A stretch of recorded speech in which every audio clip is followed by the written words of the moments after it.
All right. So the question is, do you guys generally prefer cables, machines, or free weights? And does this change depending on the body part? I mean, Absolutely kind of changes all of the depending on the above, body part. right? 100%. I think, like, generally speaking, like, if you had to pick one, though, are you picking, let's lump dumbbells and barbells in the same group because I'd say they're free Sure. weights, Yeah. right? Yeah. And Yeah. Yeah. then machines or cables. So kind of those two versus those two if you had to pick one. If I had to pick one, I'm going machines. Same. There's so many good machines out there for everything these days, even biceps and triceps. I'm going machines. I'd say just like, since I've started training at the gym that Colton and I train at, the machines there are great. And that's primarily what we use and what's in my plan. But like in the past, at my college gym or just, run of the mill gyms, I feel like I found myself on a lot of cables, to be honest, like seated cable rows, seated, cable pull downs or whatever, like laterals with cables, shit like that, arm movements and shit. But I think cables would be a close second, but machines for sure, if you have a gym with appropriate equipment. Yeah, and like some equipment can be kind of high barrier to entry, right? Just because some of this shit is ridiculously expensive. But Yeah. almost every gym you would hope is going to have a good cable stack. So like you can really make a lot work with that. Absolutely. That's really like what a lot of the big key movers for, me and Joe reworking my training was a lot of, like, for back especially, a lot of cable work. I think if you don't have, like, our gym has really ridiculously good back equipment. Like, we have all the prime pieces and like all the stuff. So we're a little bit spoiled, but if you're in a gym where the back equipment, maybe you have like a chest support T-bar row, but everything else is pretty underwhelming. I think cables are the way to go then with back training. Granted, like some heavy duty barbell rows could definitely have their place, but if you're kind of, into the area that like all three of you are, where you guys are really fine tuning aspects of your physique, I think that cables kind of start to really shine there because you can be a lot more specific with where you're putting the tension. I think for like, give me a cable stack. That's it. You go ahead. Yeah. Anything else to add there, Josh?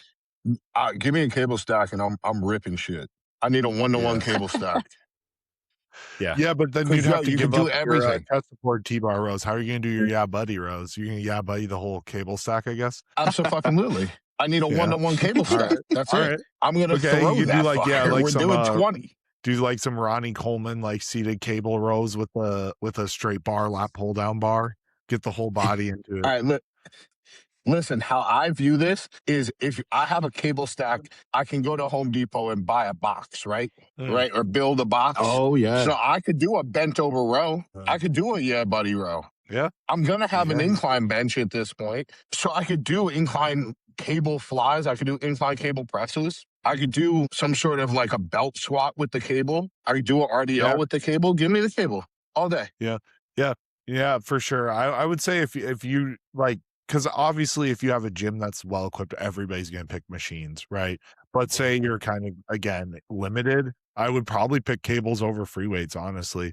At least for me, I do enjoy a lot of free weight exercises, but I would say honestly, if I even look at my program right now, maybe have like 10% of my exercises are free weight. I think I have 2 dumbbell movements in my entire program, and it's incline dumbbell press and chest supported dumbbell rows. And it's only because I don't have a great incline machine and I don't have a great chest supported machine. That's it. Yeah. But I think like when you're establishing your base, your early years, I really do believe in establishing like a strong foundation with barbell movements and dumbbell movements. But at the point that all of us are at, I think that machines and cables are going to do the job. Yeah. Yeah. I think it's great for a foundation, but I think what you start seeing is that's where you start seeing like the imbalances in the physique. Like somebody might be able to develop a really good chest because they have a great connection with their chest with like a barbell press or a dumbbell press. But then they go to like the barbell row and they just don't have that same proprioception with their back, and their back sucks. And I think when it comes to bringing up lagging body parts, I think that's where, the machines and cables and stuff can really come in and shine. Yeah, dude. I mean, machines for me, especially with the back equipment use, like you said that we have at Iron, like my back has fucking tripled in size since I started training there, purely because I'm able to get a better connection. Like for me, I don't know, I couldn't do it with the bent over dumbbell rows or the bent over barbell rows. It just like didn't connect for me. But the equipment that we have access to, I've been able to build on some lagging body parts for sure. My chest too. Well, I one think thing I found for myself, I don't know if either any of you have found this. So Kyle knows I have like retard strength. So I'm like, Yeah. not to toot my own horn, but I'm like pretty strong for my body weight and stuff, especially at Mhm. pulling exercises. Yeah. I have wanted to do like a barbell row or a Smith machine barbell row or even stiff leg deadlifts consistently for a long time. The problem is I get so strong at them so quickly that I like fuck myself up and I just, other stuff starts hurting and it's not necessarily a form thing. It's just like, holding static tension in the low back while doing it, like stiff leg deadlifts or barbell rows. And my back has actually, even in the past 9 months while I was not focusing on like my own bodybuilding, um, my back still has come up in the last bit and I've been predominantly using machines probably for the better part of 2 years now. I Snap think there's laws on something to that be one. said about what Kyle was that. Sorry, it's delayed. It's got to be delayed. No, snap laws on that one. I'm right there I with think you. it is, yeah. I could do like a fucking Oh, okay, 500 snap pound laws. I barbell didn't row, understand. and it's not doing shit for my back. Like I've Yeah. stiff leg Yeah. deadlifted 600 for 8, and it's the only thing that's happening after that is that my hands hurt. My back doesn't feel shit. Yeah. Yeah, that was me for years. I was gripping and ripping, Dorian Yates rowing 4 or 5 plates, and I had a thick back, but not compared to what I do now. And I think You that had a something Kyle what? mentioned earlier about that connection. I had a thicker back, but not compared to like what I have now. Like it had no depth to it, if that makes sense. Like I had thick erectors and traps, but everything else was just shallow and flat. I think you thought you said you had a dick back. Oh, okay. Maybe I had a little bit of a lift Just there veiny. or something. But something Kyle said about the connection to the back, I find with legs and back particularly, the equipment that you have plays a big role. It's just really, really hard to get a great connection for legs and back if you have shitty equipment. So that is absolutely a key thing. I find for like, arms, shoulders, chest, you can kind of get away with whatever, but for those body parts that really require intensity and higher levels of accuracy, which is what I would say legs and back do, the equipment really, really matters more so than something else. Agreed. Yeah, definitely. All right, what else we got? Wait, I'm gonna pose a question like this. If you walked into a gym, like random gym, and you got to get a workout in an hour, what are you picking? Like machines, or are you picking cables, or are you picking free weights? Because I'm picking cables simply because I know what the fuck I'm getting into. Like I'm not picking a machine because I'm Bro, gonna I have to lost him fiddle for with like this half thing of for that. 20 minutes trying to figure out. I think he's saying if you walk into a random gym and you have to pick between like machines or cables, which are you picking? And you just have no time. You just got to go in there and do it. And I agree, cables. Yeah, cables. Well, 100%. Dude, I used to, when I was in high school or like when I had graduated high school and I started lifting, me and my buddy used to do cable only workouts just for shits and gigs. We'd sit on the big ass cable machine in the middle of the gym or the cable stack or whatever and just do a fucking workout on there. Yeah, definitely for sure. cables. All right, what are we going to next? You got one you want to let rip? Yeah, I can do one. All right. Favorite carb source for carbing up for a show? I know what it's not. I not rice cakes. I had so many fucking rice cakes last year. I never want to eat them again. Yeah. I think it's a big preference thing. The one thing, I guess I'll go with like what I actually don't love. Honestly, and Kyle is an exception to this rule because he did, but I don't love doing like a ton of cream of rice with a lot of people on carb ups because there's a lot of water content that goes into that and it can cause kind of some like distension, stuff like that. Did I have you like cut the water in half? I can't remember. I have people do that sometimes. We didn't do that, but I was doing like a fucking 5-to-1 ratio a couple weeks out because I was like, I want to make it more voluminous. I made you count it towards the water I was giving you. Yeah. We came down to like a 3-to-1 ratio and then counted the water. Yeah. So if I do it that way, I don't mind people using it, but I just find it's tough because if you're giving someone a certain amount of water, like yes, some of that water is cooking off, but you're still retaining a good amount of it. And also I find that for some people, like cream of rice is fast digesting, but I find that like it does kind of fill people's midsection a little bit more. Yeah. I think like favorite would probably be honey and dried fruit. Yes. Yep. Yeah, I would say that I would reiterate that. Use a lot of honey, use a lot of dried fruit. A good combination too, if you're really trying to watch your midsection, is actually using like cooked regular white rice, honey, and dried fruit, because you can make like a very condensed amount of like food that's a lot of carbohydrate. And Josh, you got a secret with the air fryer, don't you, for that? I was just about to say, whatever the carb source is, I'm throwing it in the air fryer.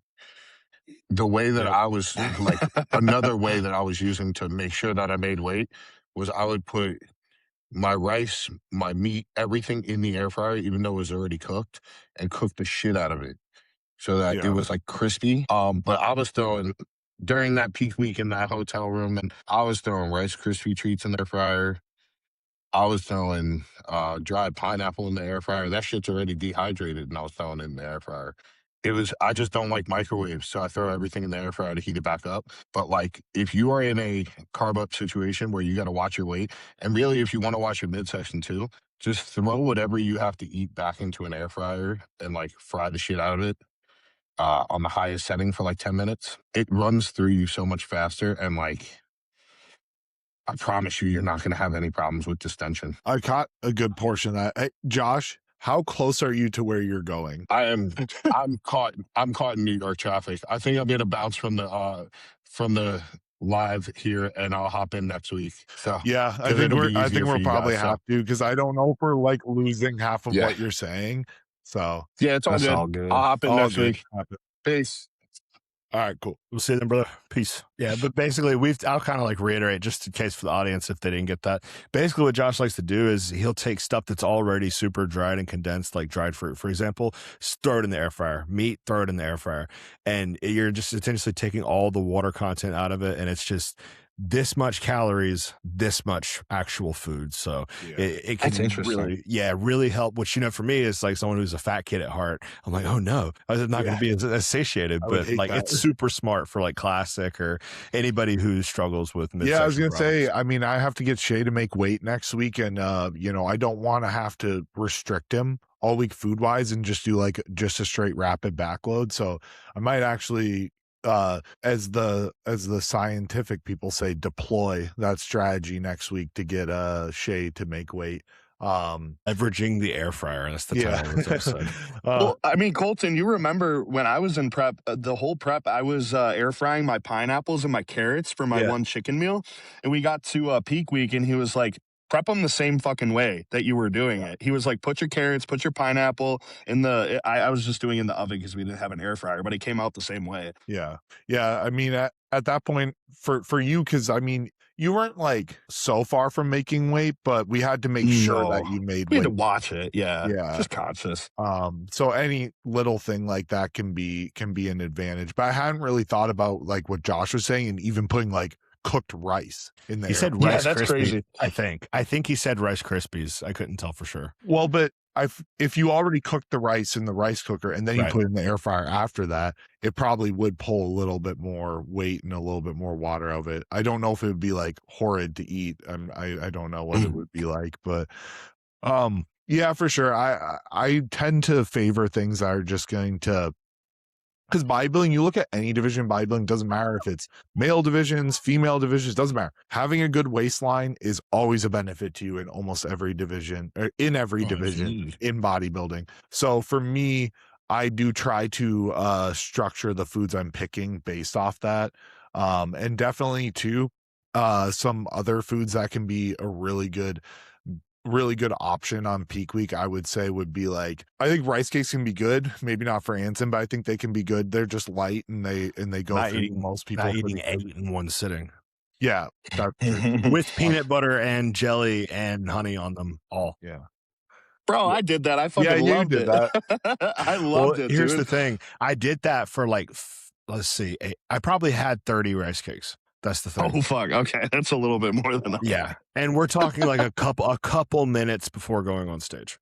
Like, Oh, not an hour hell Oh, no. yeah. before, yeah, like backstage eating No. a fuck ton of rice cakes, yeah. Yeah, this was us like the night before, I think. Yeah. I Yeah, I yeah. also think too, like, dude, I saw it this weekend at the show. Like, we're 20 minutes out from stage and some people are pounding, like, rice cakes with nut butter backstage. I'm like, "Dude, that's Yes. doing nothing for you That's in that's what 20 I'm Mm-mm. getting at. Yeah, like, the day before or early in the morning, totally different story. But, that's brown rice. You're not going to be Yeah. eating that Yeah, and then 20 minutes later getting a response. That's where you want, like, a Rice Krispie treat over it, honestly. And there's still for some fat sure. there, so Yeah, or just straight honey to the dome, right. it always that's kind of what I do backstage is it's usually just Mhm. honey, salt, and a little bit of water if that's something that we need at that point. Like, usually I'll have them maybe sip a little bit of water with that as long as we're not purposely trying to, like, restrict water at that point. So, yeah, things that aren't gonna affect your waist for sure.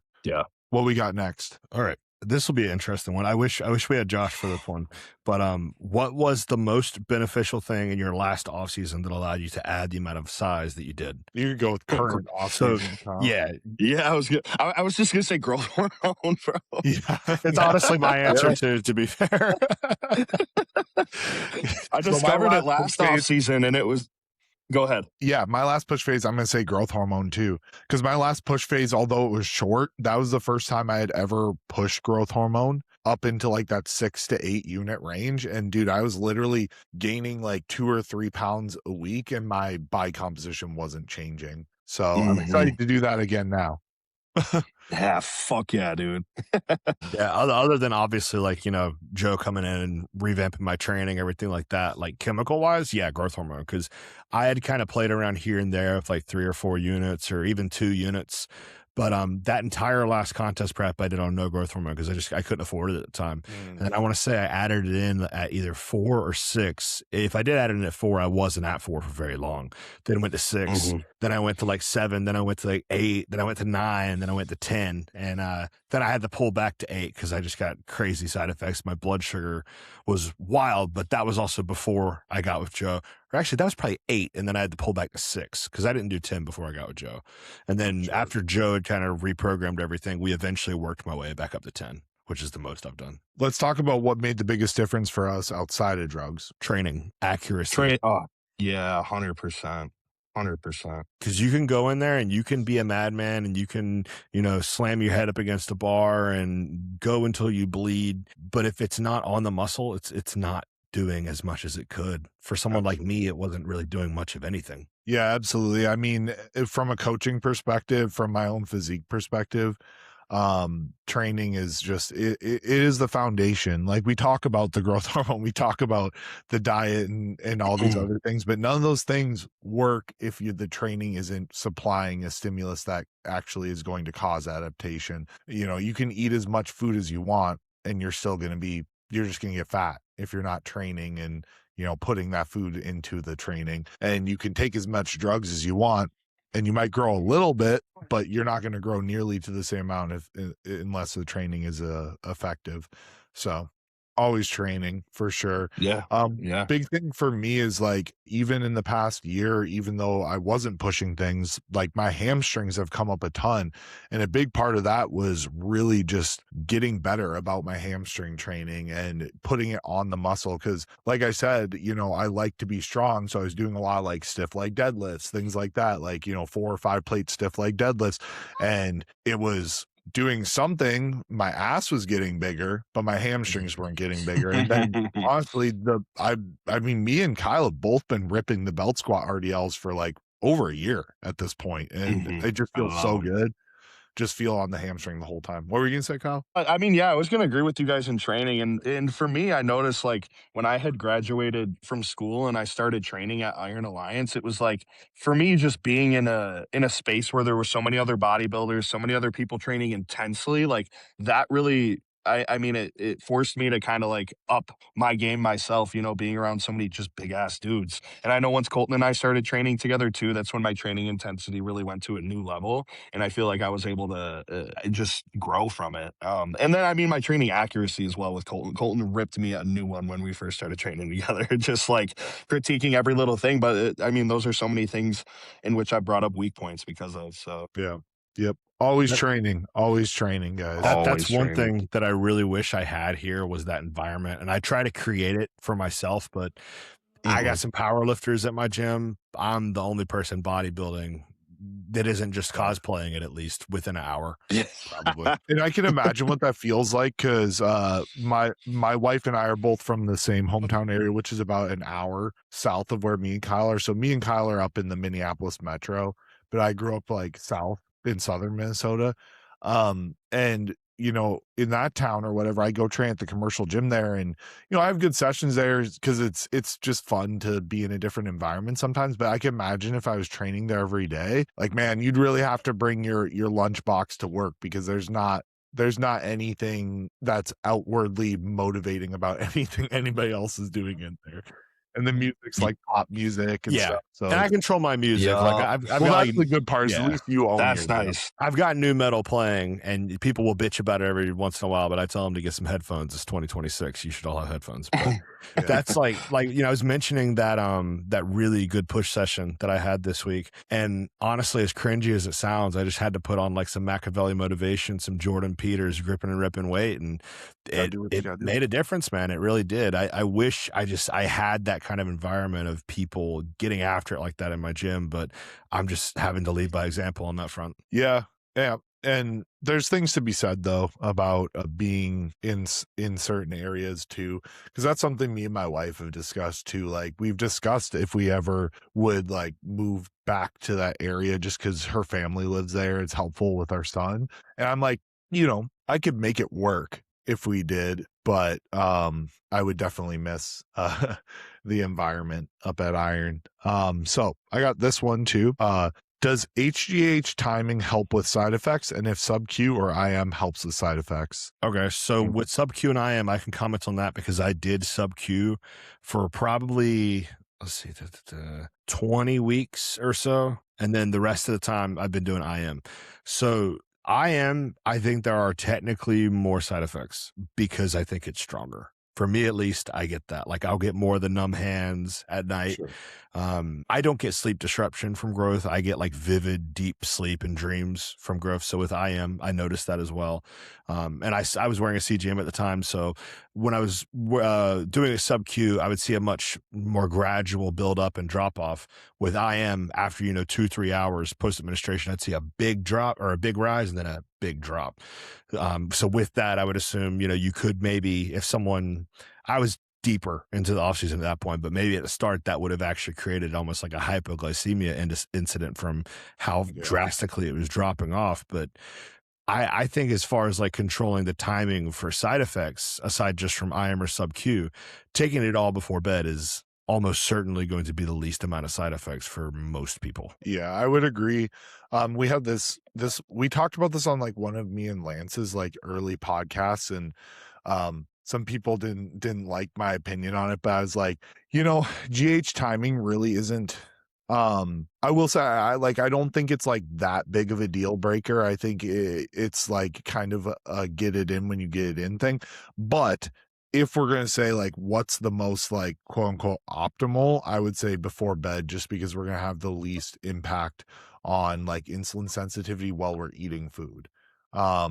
So you kind of get a double whammy effect when you take it during the day. You get a little bit more insulin resistant from the GH, and then you're also eating a lot of food, which is also causing you to produce a lot of insulin. So it's I think it's kind of just smart to take it all before bed if you can't. But the common things I hear with people who don't want to take it before bed is either numb hands waking them up, or there are some people that just get those weird, and I'm not really sure what the reason is. You maybe have to ask Tom or somebody if there's actual reason, but some people get poor sleep from growth hormone. It's weird. Which I've never had that issue personally. My thought process is that it is like a blood sugar thing. Like they're either getting a big rise or a big drop. But kind of going back into my memory back here, when I first started using growth hormone, the previous coach that I was working with was a believer in the 2 IUs spread across things. So when I was doing 6, it was 2 times 3. When I was doing 8, it was 2 times 4. and my blood sugar was horrible. Now, there was also unintelligent insulin programming, unintelligent diet programming, things like that.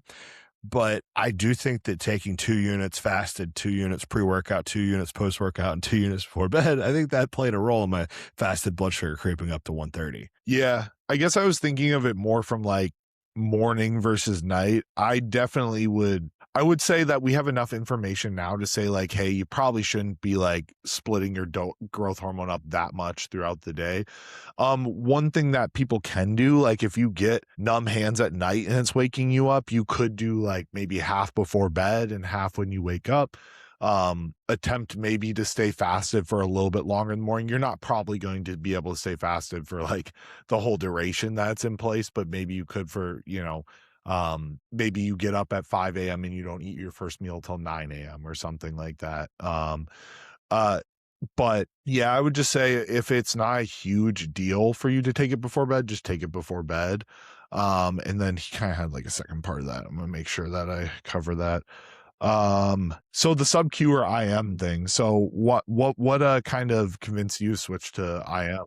So Josh talks about him noticing direct site growth from it. I'm not 100% sure if I'm convinced of that, but I have moved the site around a bit. It's like I've not just stayed in one site to be 100% sure, just because I put it in one spot and I was kind of getting some issues with that area, so I had to move it around. That was why. But I do think that there is enough both actual like study data and anecdotal data from people doing it to, like I mentioned with the CGM, if we're seeing a bigger spike and a bigger drop off in blood glucose, we can assume that it's hitting quicker. And with some of the data that we do have, like Scott Stevenson has talked a lot about this. If anybody wants to learn about it, look up Scott Stevenson IM growth hormone and you'll find out everything you need to. We used to think that like there was a quicker hit, but then it would also leave quicker. I don't think that's the case. It actually stays around just as long, if not longer. So on paper, it's probably better. In reality, I agree.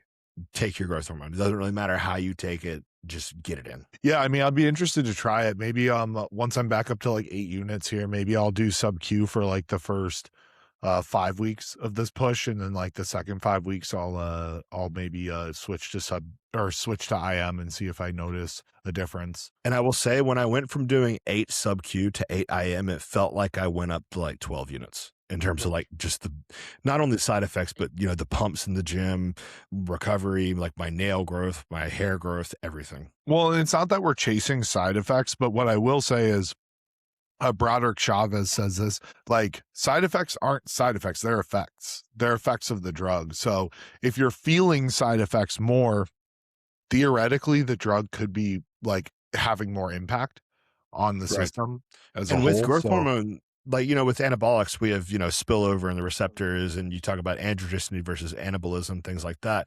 With growth hormone, do we even really have anything like that? I mean, I think more is just more. It's not really spilling over, right? Like you're either getting more growth hormone or more IGF. Yeah, I don't know if we have. I can't necessarily say one way or the other. I haven't looked into that specific part of it, but I would say with growth hormone's the one compound that I do think kind of doesn't have as much of an upper limit. I would say I do notice that. I would say after like in my experience and from people I've talked to, after like 12 units, a lot of people say they don't see much of a difference. But they do get a difference, but it's not like the jump from 6 to 8 or 8 to 10. Once you're kind of like 12 to 14, it's like, like it was maybe a little bit more. Yeah, people difference, but not much. People get really uptight about that whole diminishing return things. And I think this is something I've heard Joe say before, but it's so true. Diminishing returns does not mean no returns. It just means less. So I'm hopefully myself here going to be finding out what the diminishing return of growth hormone is. Cause I told Joe this morning when I checked in, like, hey man, I'm good with whatever you want to do. If we want to jack this shit up way high, I got it. So we'll see. Yeah. I would be curious myself. I think probably most people, and Joe says this a lot too, for him, like most people get stopped by the actual, side effects of growth hormone before the actual upper limit of what could cause a result, right?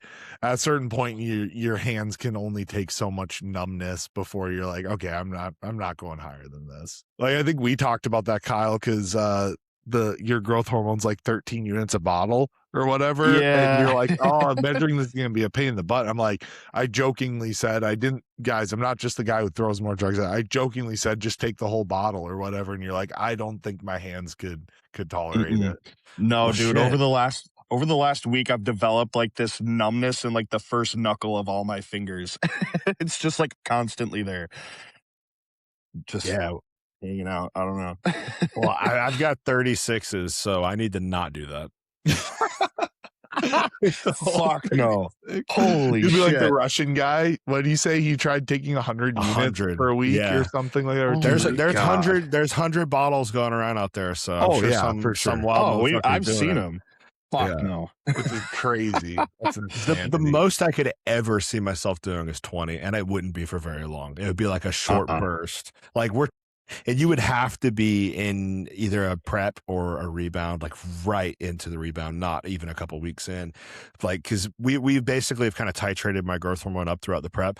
I would imagine we'll probably get to like 15 by the time we're done. Yeah, which is handsome, but it's not outside the realm of what you hear out there if you're like in the know. A lot of people hear that and they're like, what? I mean, a standard is They only 18. take 4 or 5. It's like, I only yeah, take 6 units. Fucking bullshit. Yeah, like 18 is kind of a standard because Serostem. People would do a whole bottle of Serostem or whatever that is. I know so many pros that I've heard about just like taking a whole bottle of Serostem on prep, every night. So, but what was I gonna say? I was gonna say, oh yeah, that's a really good point. One thing I do notice is if you're trying to work your growth hormone up, like, and you haven't been able to, maybe in push phase before, a really good time to do it is when you're dieting.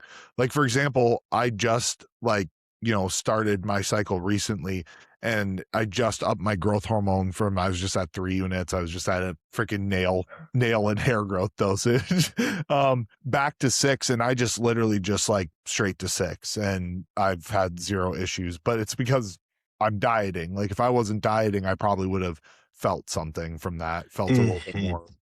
Because this is one thing I noticed, that I know, Kyle, if you're not experiencing it right now, which from the hand thing, it kind of sounds like you are. If you're not experiencing it right now, you're going to at some point. Volume of food gives you more side effects than any bodybuilding drug will on this earth. And when you combine that with the higher growth hormone, with the insulin, with the PEDs or anabolics rather, it becomes to this point where it's like, okay, it's not that I can't handle the drugs, I can't handle the food causing the inflammation and the water retention. Like, that's when my apnea got really bad, was when we were pushing almost 1,000 grams of carbs every training day. I feel like that's, as we've started upscaling my yeah, I was gonna say your dogs are barking, I can hear them. But as we've started upscaling my food is when I've noticed like my sleep has been kind of shifty now. And Colton and I talked over the weekend, and he was like, dude, you're just gonna get to a point where you're so fucking heavy, you're eating so much goddamn food that like your sleep's just not gonna be perfect anymore. But I've noticed that, especially as these 6,500 calorie days have kind of been compounding, is my sleep's going a little bit. I'll pound like a big meal, and that's when I really feel it in my hands, is right after I eat. So 100%. By the end of the off season, man, like there was a good 2-week stretch where I was sleeping an hour at a time, not because of like numb hands. My apnea was so bad. My water retention was so bad. I'd have to get up to piss so much. I'd sleep for an hour, wake up, an hour, wake up. I'd get like 6 hours. So I was lucky. Within the first 1 to 2 weeks of contest prep or not even contest prep, the pre-prep cruise, and continuing to now to 8.5 weeks out, I've regularly been getting 9 to 10 hours of sleep per night. Immediately. Oh, that's nice. Dude, I wish. I have this weird thing when I'm dieting, it doesn't even matter. Like, I don't have to be like super lean. Like, I'm like reasonably lean now, but I probably, like, if I was to say where I'm at from a body composition standpoint, I'm probably like somewhere between 8 and 10 weeks out, like look or whatever, maybe even a bit more. But dude, my sleep is horrible when I'm dieting. It's good in the off season. It's horrible when I'm dieting.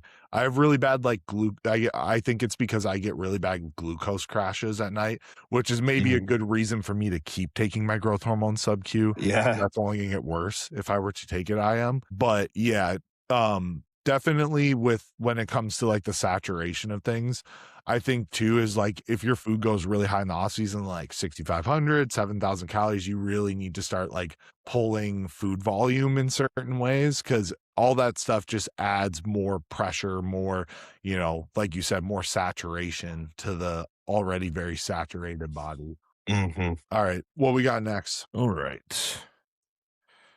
Let's see here. For lat pull downs, do you prefer a more controlled squeeze type of form where you can hold it at the bottom, or a more grip and rip style where most of the tension is applied at the stretch position? Or do you think there's a place for both? Mm. So basically like kind of more accurate style on lat pull down specifically, or are they a grip and rip movement? Because, you know, for back, I do think we have, which to be fair, even a grip and rip movement, I'm still treating it fairly accurately, but you know, Oh on the yeah. sliding scale of like 1 to 10 or whatever, I personally treat my lat pull downs, like my upper back pull downs, you know, with a dual bar. That's a bit more of a grip and rip compound for me. And then when I'm doing like a single arm lat pull down, that's where I'm very finesse with it. But I'm still being aggressive in the concentric. It's just the eccentric where, yeah. That's what I was gonna say is I prefer, like, if I'm gonna do a lat movement specifically, because lats are just commonly something people struggle to connect with. I struggle to connect with it. I wouldn't say I like pause at the bottom, but I really solidify that contraction at the bottom to make sure I'm feeling my lat. And then on the release, I'm really making sure to like try and keep it on the muscle. But that being said, I just told this to a client today who's a bit younger. He was doing like a single arm bench pull down, like a 35-degree bench, and like with a cable, like kind of like high row pull down that he has in his plan. And he was moving just like ultra slow on the way down, like really. And I'm sure he was feeling his lat, and that's why he's moving slow. But I was like, hey, man, like, you know, we're 180 pounds. We need to put on size. Like, I need you to like control the eccentric, solidify the contraction, but let's put a little bit of oomph into this. So as long as there's still some aggression, there's still some I hate to use the word momentum because that can get misconstrued, but you know, I'll use it anyway. Momentum on the concentric. Yeah. I'm good with it. Those are the 2 points of failure for a lot of like the younger kids in the science-based community, is there's no aggression within the concentric. And then it's just, it's not, they think they're not supposed to progressively overload on these things for some reason, or they do at a very slow rate, too slow of a rate. You know, it's not about lat pull downing 10 pounds off the stack, 20 pounds off the stack. If the stack goes to 100, you need to work your ass up to the max stack one day if you're, you know, supposed to be that strong. Yeah, and I think as long as you can keep like some key foundational cues, you know, get after it, right? You know, if you're doing a pull down, a single arm pull down, and you can keep your shoulder depressed and you can keep your hand slightly supinated and you can keep that elbow like dragging along the floor towards the hip pocket, fucking give her. Like, you know, as long as you can keep a few things in check and make sure you're actually, you know, keeping the pull on the lat. If you get a little bit of bicep involvement or whatever it is because you're attacking the weight and getting strong, I would argue that, you know, you're probably gonna make more progress than the person who's just like so anal about like, I can't feel anything other than my lat here. I mean, you see it with, again, the science-based community kids, like they're freaking putting cuffs around their elbows to do their lat pull downs. It's like, I think we're just like way overthinking this. They're just losing the point, bro. Yeah. Do you guys like doing lateral raises with the cuffs? I do, and I feel like such a bitch in it whenever I do. I do. No, I love it, dude. I love it. I don't think used to have it in my plan. Like I was doing that shit before they were all putting cuffs on there. It's so good. I'll just deal with it. I don't care what anybody thinks of me. But, you know, I do it, and in the back of my head, I'm like, man, there's some kid out there who weighs 110 pounds, moving 7 pounds on this, and I'm doing the same thing, but a different way, obviously. It's just one of those things. Not to way overcook the explanation, but that's different, though, because it makes sense. When you're doing a lateral while you're grabbing onto a bar, gravity's going this way, and your hands and your grip is going this way. So you're automatically limited by your grip and this joint. If we can take that joint out of the equation, now we have a much better ability to like actually contract through the delt. But they're like cuffing everything to the point where like it doesn't it doesn't even make sense for some of the things that they're doing. Like I'm seeing kids at the gym cuffing on their bicep to do a lateral fly, and I want to go up to them and be like, hey, I know you're cutting out the elbow joint, but you understand you're shortening the moment arm. So now you have to use way more load, and it's not, it would be heavier if you used less load and increase the distance of that moment arm. And you won't need shoulder replacement by the time you're 20. Yeah. And that's another thing with the cuffs is I've been having some issues with this shoulder. I've been getting some deep tissue work, and that's basically fixed it, thank God. But I've been having some issues with this shoulder on and off the whole prep. And doing the cuffed laterals as my only lateral movement has helped a big deal in there. I don't know particularly why, but something about not having to hold on to a handle and do it has been game changer for me. Yeah, it could be just like a nerve thing from like the gripping. I've done stupid shit for years. It's probably just my body catching up with me. It's well, like, oh, Kyle you got did the cuffed laterals all prep, and he got accused of pinning his delts too much. So well, it probably was a thing at one point too, but yeah, I need to find some other spots besides my delts and arms. It's starting to get ridiculous. Joe actively told me, he's like, pin your rear delts more, and I'm like, oh yeah, it's such a pain in the ass to get back there, dude. You got to get somebody to do it for you, bro. So here's the trick to all the viewers out there: take your fist, take your arm, and then just dart it. There you go. I need to do that. Yeah, I just reach over, but I need to do the arm push, because my issue is like my chest and back aren't that impressive. They need a lot of work, but I have these arms, and so my bicep, like it's hard like for me to go back there. So bro, I wedge my elbow and I put my elbow against the door frame and let lean into the door frame. Oh, don't act like you do it. I know Alyssa does all those shots. Yeah, she does now because I can't do them.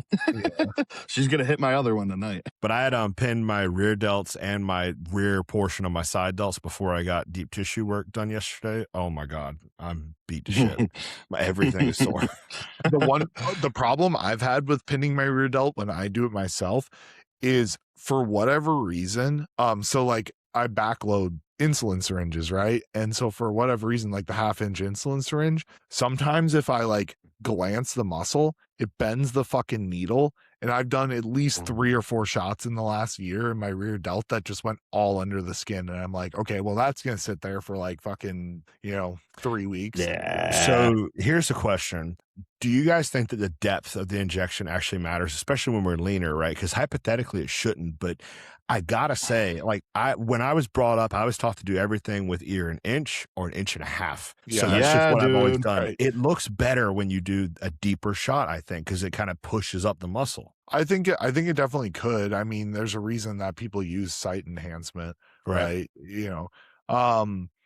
That being said, the one benefit that I've never done a shot with anything other than a 1/2-inch insulin syringe, I have literally 0 scar tissue anywhere. Right. The only scar tissue I have is from using 1-inch pins. And that's in my fucking delts, bro. I swear to God. So is that from the length or from the thickness, though? It could be because I was doing like 25 gauge or something like that. Now I'm doing like, I don't know. Their slim pins are probably like 31 or something like that. So they're little guys. But yeah, it's a good point too. Because I've found, now they're very flimsy and it's kind of sketchy to be honest, but I've found 1.5 inches like 27s or 30s before. Yeah. Yeah. I think, I don't remember, GPZ might have them. But yeah, I mean, even with the insulin pins, I tell my guys, I'm like, don't use anything shorter than 1/2 inch with the insulin pins. If you try and go even like, what's the next one down? It's like 3/4, or that might be more. Next one down, other way. It's like 5/8 or something, I think, right? Yeah. If you 5/16. I suck at math. Don't ask me. Whatever. It'd be whatever the next step down is from a 1/2 inch. You're starting to get a little bit short where, like, as you get deeper in the off season, there might be some areas where you're not like in the muscle at all. And I would say like part of the reason is too, is I kind of only pin areas that are reachable with 1/2 inch. Like I go front delt, side delt, rear delt, lat, tricep. Like those are my areas and they're all pretty thin skinned. My quads will stay pretty lean, like especially on like the outer head too. it doesn't matter what time of year. If I pin anything shallower than 1.5 inches in my quads, I'm getting a bad shot. So I've moved away from pinning them at this point. I never got into pinning my quads. I don't think I've ever pinned my quads. Oh, I got some I had stories I can one. tell you off air. Yeah, bro. I had one bad shot in a quad, and I've never touched them since. Yeah. I got some. Yeah. That's one I stay away from. I'm like, dude, I'm a tall guy. I need every inch on my quads I can. I don't need like surgery getting like a freaking chunk taken out of my quad. Did you have any other ones you want to hit before we go, Anson? A quick one. A guy wrote in and said, "Have you guys used mint? And if so, what dosage? What were the side effects, etc."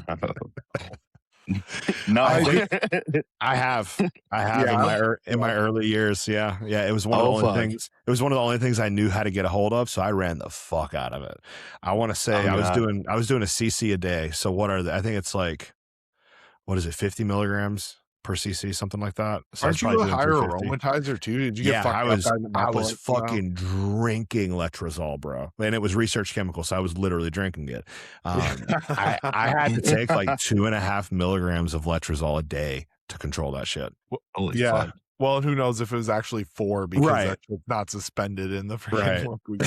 Guys, real quick aside for anybody watching the show, for God's sakes, do not use liquid research chems. Don't use liquid AIs. Don't use liquid thyroid meds. Don't use liquid Clen. It's stupid. 1,000,000%. 19-year-old me was a retard, or 20-year-old, however old. Yeah. But, dude, 20-year-old me was taking liquid shit too. Yeah, man. It's just like, with the advent of TeleRx, unfortunately, I can't get it in my state, but most of you can get TeleRx in your state. Use TeleRx. And there's also a lot of great online clinics that you can get pretty much anything you want from. Yeah, for sure. But yeah, as far as mint goes, like, and just to kind of, sorry not to cut you off, but to sum it up, completely fucking worthless compound. MPP better, and always. Yeah. I think you were saying this on your episode too. I think people get this idea that like there's drugs that other people aren't commonly using, or like I'm not commonly, like certainly there's people who use mint out there, but just like aren't the mainstays, like aren't your tests, your EQs, your masks, like whatever. And they're like, I'm going to go use this thing and it's going to be really awesome. And the reality is like most of these things are at least relatively similar to one of the other compounds that we use that is a little bit more consistent with what we can expect to see from it. And again, like Anson is comparing, you can pretty much get everything you want out of mint from NPP and have way less issues. I honestly find that as long as like your estrogen's well controlled on your stack, I don't like, people talk about like NPP being gyno in a bottle and stuff, and I just don't see it like in practice with people if estrogen's well controlled. And I mean like adding it to a cycle design at like a modest dosage. I don't mean like going like, okay, I'm on, a gram of test and 500 EQ, let me put in 500 NPP. I mean, like if you have 150, 200, even 300 for some people, I just haven't ran into the situation where somebody just sprouts tits in the next 2 weeks. Something like mint, because of methyl estradiol would be what it would be, right? Yeah. Because of methyl estradiol, I definitely know some people who said they've used mint and got really bad gyno from it. So yeah, it's one of those things. It's like there's a reason that it's not more common. Success leaves clues, and most people are not using stuff like that. Yeah, and that's why like most people, as far as orals go, like if I'm going to use an oral in the off season with somebody, I'm not using D-ball. Like I'd rather use like Anadrol or something like that. I tell people to have D-ball on hand for just in case if EQ drops them too low and it's like their first time using EQ. That's it. Yeah, that's the only case I could really see for it. And honestly, I would wonder too, like if somebody was really worried about that, maybe it would just be better to have estrogen and nanthate on hand than D-ball. Some people just like an excuse to take D-ball though. That's true. That's true. Yeah, but like, and then there's another situation of it. We have something that does the same thing but better. Anadrol does everything D-ball does but better. Yeah, for sure. What do you think, Kyle? Any mint experience? I don't think you've taken mint. No, fuck no. I just know that one retard that used to go to our gym that came up to me and showed me his cycle design and that he was taking Ment. He's like, dude, I feel like a fucking animal. I'm like, you also look like a bag of shit, but whatever. I haven't seen the guy in a year, so the Yeah, Ment might he have was a taken him out. character, dude. Ugh, He would weird load kid. up the leg press and then he would do like have the hands on the knees and like everything and just be, yeah. Are we I talking about the same guy? I never saw this guy hit legs. I saw him hit legs a couple times and he was definitely Okay, I never saw him hit legs. He always told me he'd hit legs at his parents' house because they had a good setup. I I'm like, only all saw him right, hit bro. legs maybe once or twice. It wasn't a lot. It's wild to me Okay. how all these people come to this conclusion, because these are all people that are taking testosterone, right? But somehow they come to the conclusion like, oh, this thing that I'm taking is amazing, but I don't want to take any more of it. I don't understand that. Like from day one, I was like, I want to push my test as high as I can. That's exactly what I was just saying. Like, I'm sitting at like 525 test, 300 EQ right now. And the only reason I haven't gone up is it's just like I'm finishing up this diet and I'm saving it for when I start pushing. And the first thing I was going is like, I was thinking about, okay, like, what do I want to do? And I was like, I'm going to up my test, you know? That's the always, I have seen the best response from people getting tests as high as you can tolerate within the stack design you're running.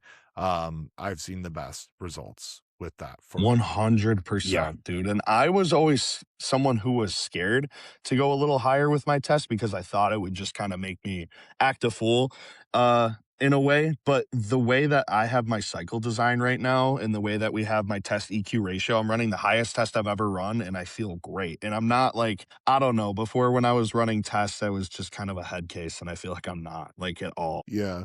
Yeah. Yeah. Go ahead, Oh, Anson. I'm not saying that I need to, but like this upcoming off season would totally not mind running like 1500 just to try it out. Cause the highest I've ever done is like a gram. I would not mind experimenting with 1250, 1500 and maybe not using much else, maybe just a little bit of EQ in the background or a little bit of MPP, something like that. But I really think that these very, very high test cycles are the way to go. Yeah.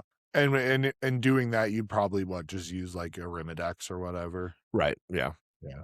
Yeah. Yeah. And people are so scared of using a Arimidex. And that's exactly like right now I'm running 525 test, 300 EQ, and I'm running a 0.5 milligram of Arimidex Monday, Wednesday, Friday. I'm going to up my test probably to a gram, and then I'm going to up my Arimidex to a milligram Monday, Wednesday, Friday. I'm just going to, control my estrogen that way. And people get so scared of it. I'm like, dude, this is the first time I've ran AIs consistently. I've done it with clients. Like I've had lots of blood work from clients and use them and stuff. And I haven't seen the devil in the details people are talking about. Realistically, the biggest impact from using AIs on cardiovascular health is low estrogen. So right. You need to not crush your estrogen. It's the correlation causation thing, right? Like it is not that letrozole or an Arimidex, a Nolvadex, these anti-estrogens, like they all do slightly different things. So let's just say Arimidex for sake of conversation. It's not like Arimidex is directly cardiotoxic as far as I know. But having low estrogen is going to lead to, worse outcomes in your heart health, your lipids, everything. Mm-hmm. So don't crush it. It's that simple. Get blood work done. And I really think that's the biggest thing. These motherfuckers don't want to get blood work done. So they just throw a shot in the dark. They want to take a half Arimidex a day or Arimidex a day or, 3 times a week without getting blood work. And then that's where people run into issues. 1000% that's the issue. Cause it's like they want to just react to side effects. And don't get me wrong, like estrogen is one of the things that you can gauge a little bit off of how you feel or a lot of it off of how you feel. But man, dude, it's really nice to not only do that, but also confirm it with lab work too. You'd be like getting a bit more acne than I usually do. I feel like my sleep's a bit weird or something like that. I'm going to just pull this and see if my estrogen's high or see if my estrogen's low, cause it can go both ways. Like high estrogen can affect sleep, low estrogen can affect sleep. So it's like, when the side effect can go both ways, it can be a lot more simplistic if you just have lab work to confirm which it is. Like, what am I dealing with here? But yeah, no, I think people just want to find the compound that's going to break them through to some new level of development. And realistically, there's a reason that we've said it 1,000 times. test is best. You know what I mean? So I would say if anybody's like thinking about, do I want to try med? Do I want to try this? I would ask them the question that Anson asked. Have you tried pushing your test? You know? But yeah, I think that's a good one to end on. Any thoughts? For Nick? sure. Any closing thoughts? No, this was fun. It was a great chat with you guys. Nice to meet you finally, Kyle. This is our Yeah, introduction. pleasure, dude. Pleasure. Absolutely. Hopefully we can get a full squad next time. Yeah. We've had a Unfortunate that he had to little get bit bad luck. gridlocked. Yeah. Oh, Yeah, I wow. apologize, guys. We've had it. We actually recorded an episode prior last week, and we completely lost that one to technical difficulties. And then this week, Josh kind of had some responsibilities that interfered. So we're gonna do our best to be full squad next week. I think, I mean, I'll be good to go Wednesday next week. So count me in. I'm there. Yeah. Well, this is getting posted regardless. So Fuck yeah. you know, Fuck yeah. I We don't need you care. going out. Deal with it. Can't do 2 in a row like that. Yeah. No, deal with it. But next week All we'll right. fix. All right. Sounds good. All right, guys. This has been Iron Bros. We will catch you later. All right. Y'all have a good 4th. Yep. Happy 4th. I'm going to go